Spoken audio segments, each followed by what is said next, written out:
ওই ছয়টা খুব ভালো লাগছে, যেহেতু বলটা কাটা মারছিল, আমি অন্দারাইজ ভালো ছক্কা মারছি, ওইটাই ভালো লাগছে আমার। সেই সময় না তেমন কিছু না, মাথায় জাস্ট ভালো খেলার একটা টেন্ডেন্সি ছিল, যে ওই টিমকে কীভাবে যত বড় একটা স্কোর দেওয়া যায় ওই মাথায় ঘুরতেছিল কিছু না।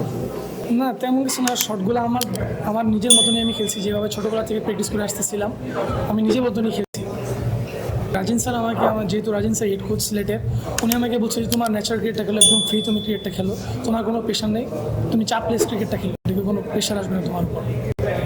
তেমন একটা এক্সপেক্ট করি নেই, যেহেতু আরিফুল অনেক ভালো ব্যাটিং করছে মাশাল্লাহ, যার কারণে ওরা ইজিলি রানটা চেস করতে পারছে। আলহামদুলিল্লাহ অনেক ভালো লাগছে, যেহেতু ফার্স্ট ক্লাস বা ডিপিএল একটা সুযোগ ছিল 100 মারার, করতে পারিনি, এজ লেভেলে 100 হয়েছে, মানে বড় লেভেলে 100 করতে পারিনি, অনেক ভালো লাগছে। ওই সময় ফিলিংসটা আসলে অনেক ভালো লাগছিল, যে একবার 5টা ছক্কা মারতে পারছি, ভালো লাগছে অনেক। নাকি নাই, ও ফার্স্ট বলটা অনেক ভালো বল করছে, যার কারণে আমি 2 রান নিছি। তো পরে যে 5টা বল করছে আমার রেঞ্জে ছিল, আমি সেই জন্য 5টা ছক্কা মারতে পারছি। না 100 মারছি, নিজের কাছে হ্যাপি লাগছে, কিন্তু বাট ম্যাচটা জিততে পারলে আমার আরও বেশি ভালো লাগতো। টিমের জন্য কিছু করতে পারি নাই, হারছি, খারাপ লাগতেছে।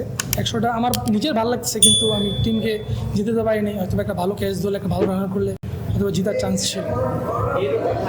অবশ্যই এটা আমাদের অনেকটা ভালো এক্সপিরিয়েন্স দিতেছে বিপিএল আগে, যেহেতু বিপিএল একটা ফ্রাঞ্চাইজি ক্রিকেট, তো আমরা যে এভাবে একটা সুযোগ পাচ্ছি T20 টুর্নামেন্ট খেলা, ভালো হবে ইনশাল্লাহ।